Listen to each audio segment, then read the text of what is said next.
Test 4. You will hear a number of different recordings, and you will have to answer questions on what you hear. There will be time for you to read the instructions and questions, and you will have a chance to check your work. All the recordings will be played once only. The test is in 4 sections. Write all your answers in the listening question booklet. At the end of the test, you will be given 10 minutes to transfer your answers to an answer sheet. Now turn to Section 1.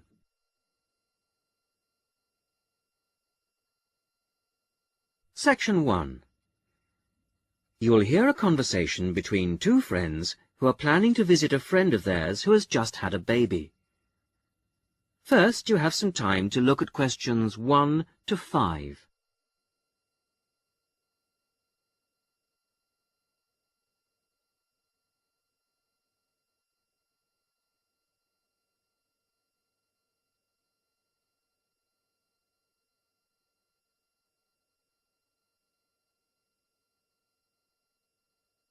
You will see that there is an example which has been done for you.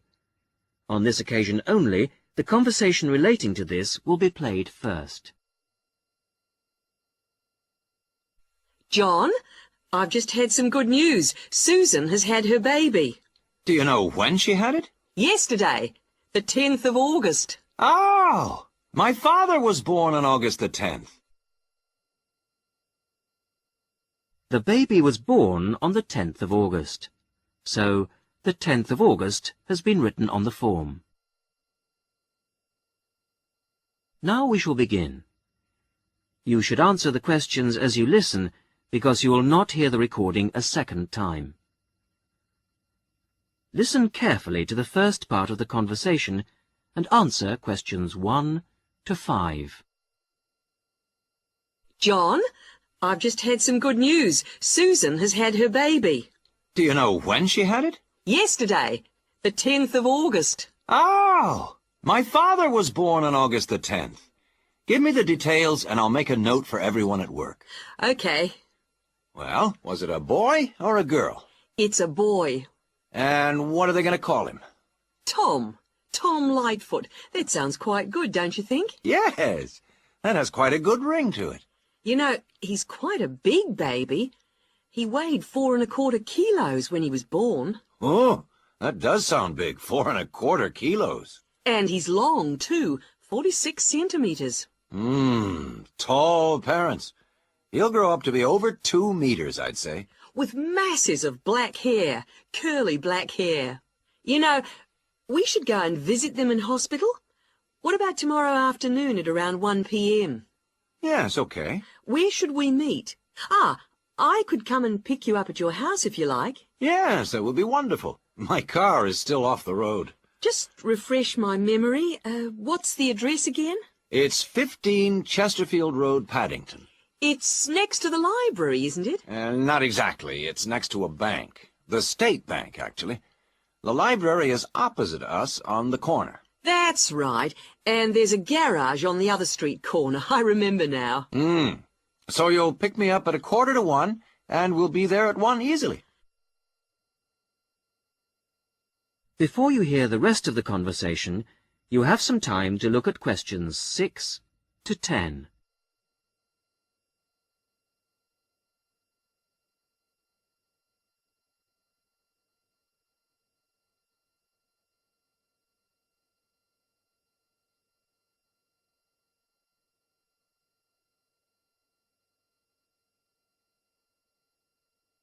Now listen and answer questions 6 to 10. Now, what should we take? We must take them something. I always think flowers are good to take to someone in hospital, don't you? Well, not really. Everyone always brings flowers and they don't last. I think it's much better to take a pot plant so she can take it home with her. Yes, but then she has to remember to water it. And what about a big box of chocolates? Okay, chocolate sounds fine. We should get something for the baby, too. What do you think? Yes, you're right. What do you think of something like baby shampoo or talcum powder? Or we could get a little hat or something like that. We don't know the size or the right color, do we? I think we should get something they wouldn't normally buy. What about a soft toy of some sort? Yes, a soft toy. What about a teddy bear? I could get one early tomorrow at the market, and I could probably get the chocolates there, too. Good. So you'll pick me up at 1:45 at my place, and I'll make sure that I've got the presents. You must remember how much you paid for the gifts, so I can pay you back for half. If they're going to be from both of us, I would like to go shares. Okay.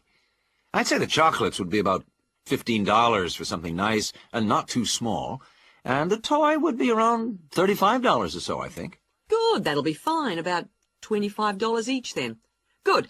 I'll pick you up then on Sunday at 12:45. Okay. See you then. Bye. That is the end of section 1. You will now have half a minute to check your answers.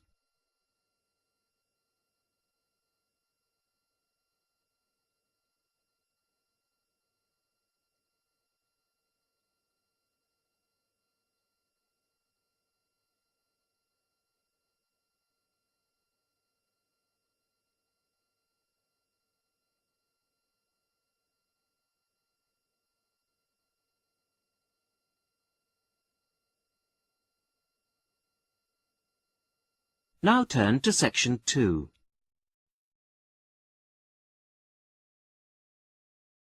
Section 2. You will hear a popular science radio program. Liz Shearer talks about some new devices for use in the home. First, you have some time to look at questions 11 to 16.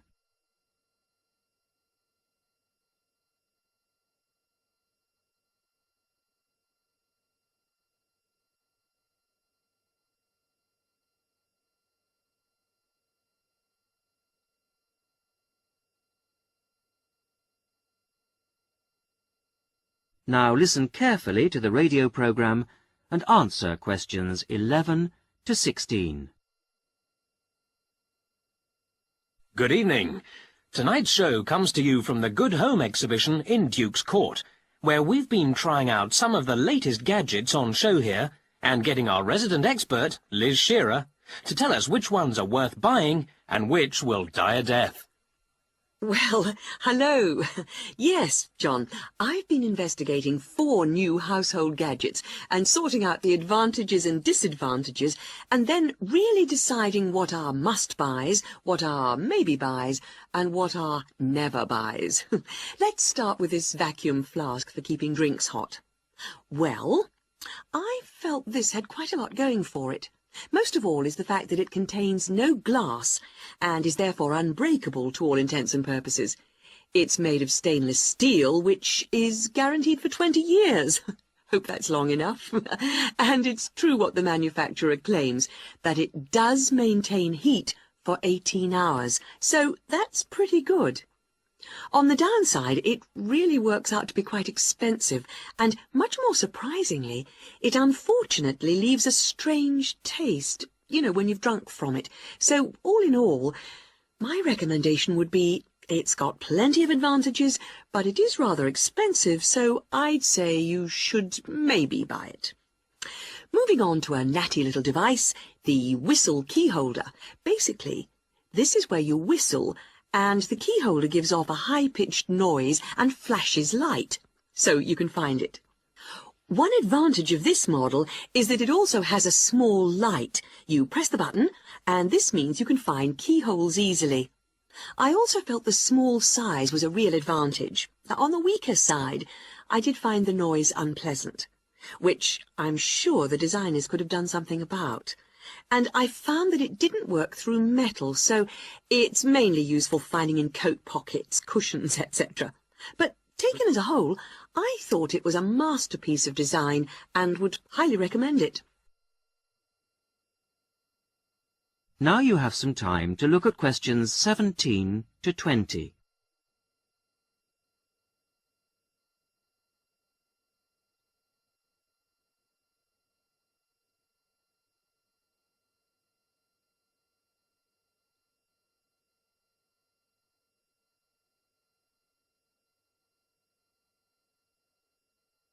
Now listen and answer questions 17 to 20. The third gizmo is called the Army flashlight because it was developed initially for military use. It works by squeezing the handle to generate the power. Its advantages are that it can be used for outside activities and also, and this is one of the surprising features, it does work underwater. My main objection to it, though, was although it did work in these conditions, this model gave off a weak light. So my recommendation, I'm afraid, would have to be to avoid this one. The Decoy Camera was last on my list. This is a fake video camera which you fix to your wall to scare off burglars. The advantage of this model is something which makes it look very realistic. It's flashing light. On the downside, it was quite difficult to fix to the wall. However, burglary is such a major problem these days that it is worth the effort. So, this gets my strong recommendation. OK, thanks for that, Liz. And now I'd like... That is the end of section 2. You will now have half a minute to check your answers.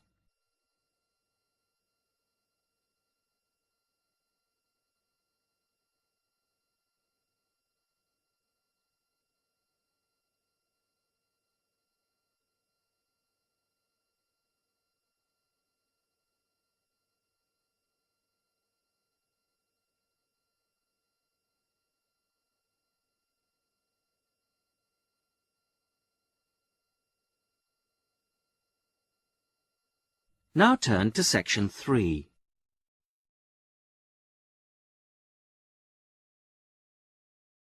Section 3. Listen to a female student, Amina, talking to her tutor, Dr. Bryson, about her project on local history. Amina has completed a first draft of the project.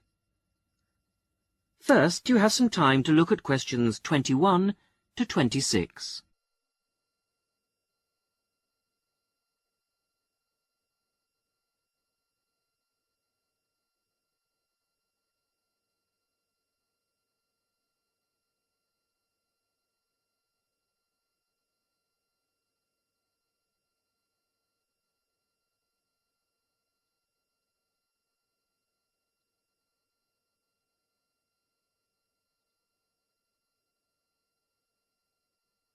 Now listen carefully to the first part of the discussion and answer questions 21 to 26.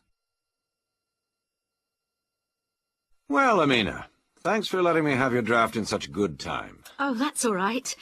I was just very anxious to hear what you think of it. You can see that I decided to change the topic. I had been interested in looking at Bering's factory. Oh, I think the hospital was a much better choice. In fact, well, I have to say that I thought it was good. Oh. There's still lots of work to be done. Oh, yes, of course. But there's plenty of good ideas. It opens well, and the first chapter is fine, but the middle section really stood out for me. Most interesting. That's amazing, because I really didn't find it a bit easy to write. How long did you work on the whole thing?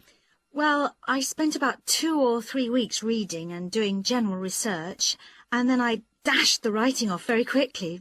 So about 4 weeks in all. Well, that's about par for the course. You've got a while yet to make the changes. Oh, right. No problem. Right. Let's have a look at my notes here. Okay, starting with section headings. The broad divisions are good, but you'll have to redo the actual headings. I've made some suggestions in the margins. Okay, thanks. Now, this information on local housing. I can see why you put it there, but it really isn't relevant to the approach you've taken. I think I see what you mean. Now, what did I say about the interviews? Oh, I worked very hard on those. I really thought they were valuable. Oh, they are, Amina, but they're very complex and rather unclear at the moment. You're going to have to spend a bit of time making the data a lot clearer. Okay, as long as I don't have to remove them altogether. No, don't worry. What about the chronology, the list of dates? I wasn't sure whether I should rewrite those. My advice on that is to take them out. I feel it makes the whole piece appear too simplistic. Okay, if it'll help. Now you have some time to look at questions 27 to 30.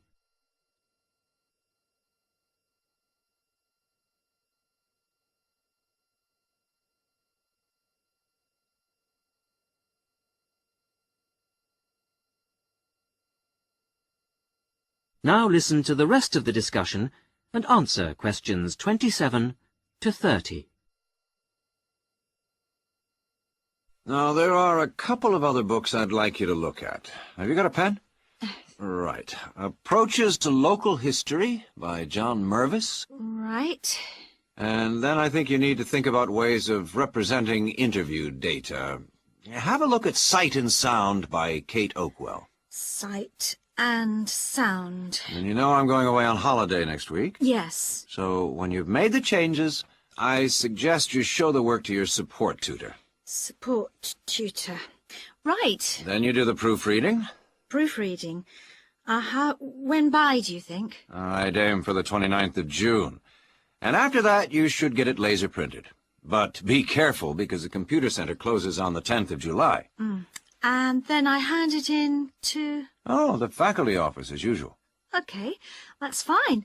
I think I'm all set now. Thanks very much for all your help. A pleasure. See you when I get back. Yep. Thanks, Dr. Bryson. Bye. Bye. That is the end of section 3. You will now have half a minute to check your answers.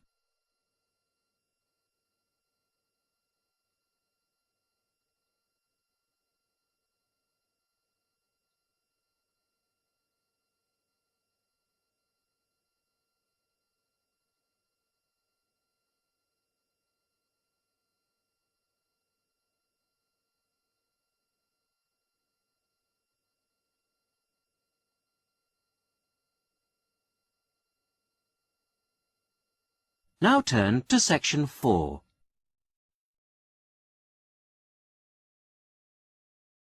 Section 4. You will hear a talk given by a university lecturer about the impact of environmental noise on a proposed building site.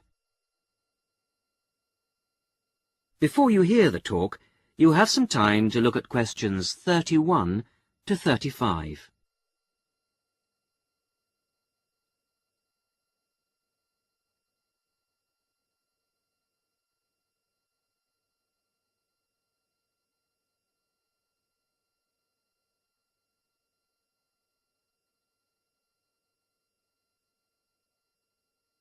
Now listen carefully to the first part of the talk and answer questions 31 to 35. Good afternoon. I'm Paula Bundle, and I am giving you the lectures on environmental noise this term. Today, we're going to look into the effects of noise on a planned housing estate in a particularly difficult part of the new Manchester Park area.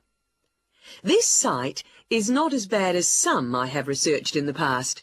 The Blacktown Airport is closed from 6 p.m. to 7 a.m, and this is a great advantage to the site.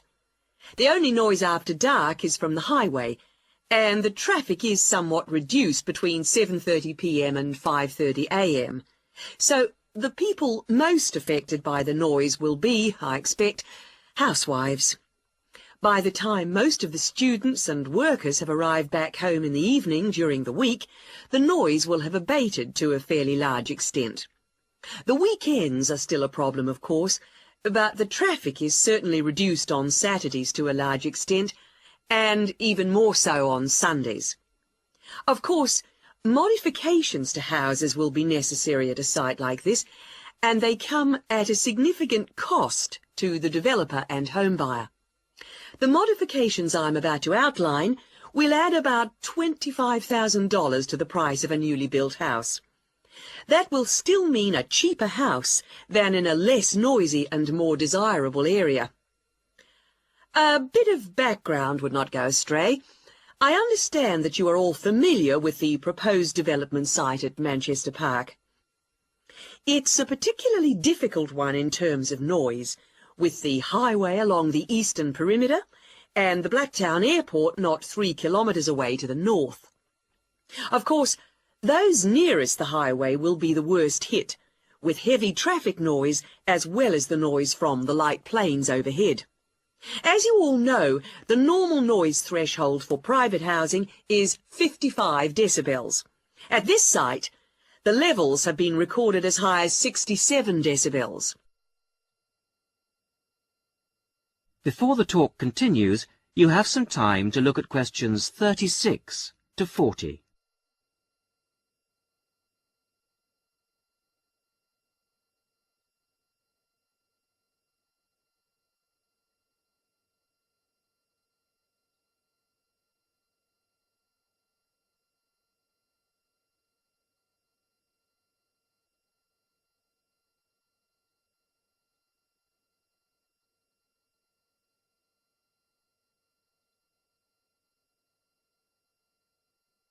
Now, as the talk continues, answer questions 36 to 40. The construction of the houses has to be somewhat modified from houses in most areas. In the houses on the highway and in the noisiest areas of this site, there will be a need for specialised double glazing, and special acoustic seals will have to be fitted to the doors. All exterior doors in this especially noisy pocket will have to be solid core wood doors with hinges.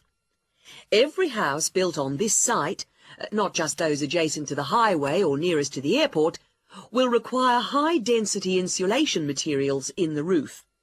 Not only will all the roofs need insulating, the exterior walls will be required to be double brick. All ceilings will require double-thickness plasterboard to be used in the construction. In the noisiest areas, mechanical ventilation will have to be installed in the exterior walls. In those areas with sealed windows, it will be necessary to fit fans with absorbers to cut out the noise in those particular houses. Air conditioning units could also be fitted in the ceilings of such houses, but this is substantially more expensive than fans and may not be needed on this site. Coming back now to the double glazing I mentioned before, specialised double glazing requires a larger air gap between the inner and outer glass than normal double glazing. The gap must be at least 7 centimetres. The thickness of the glass is also a factor, 8 millimetres on the outside and 6 on the inside pane. It's essential that the glass be thicker on the outside than on the inside, and that the gap between the panes of glass be a minimum of 7 centimetres. Obviously, the noise factor will have to be taken into consideration with the layout of the houses. Living areas will have to be designed at the back of the houses, away from the highway. Bedrooms and living rooms will have to be built towards the back. And for those houses closest to the highway, 2 layers of plasterboard will be needed for the interior bedroom walls.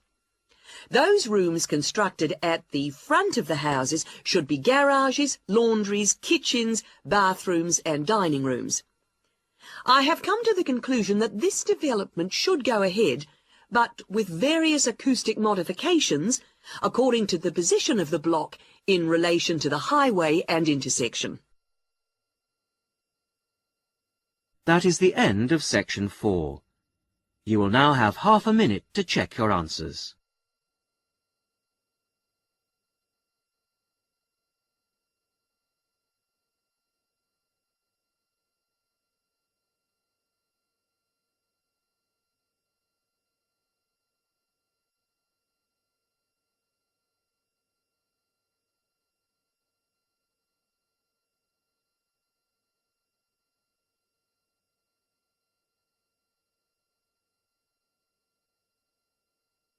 That is the end of the listening test. In the IELTS test, you would now have 10 minutes to transfer your answers to the listening answer sheet.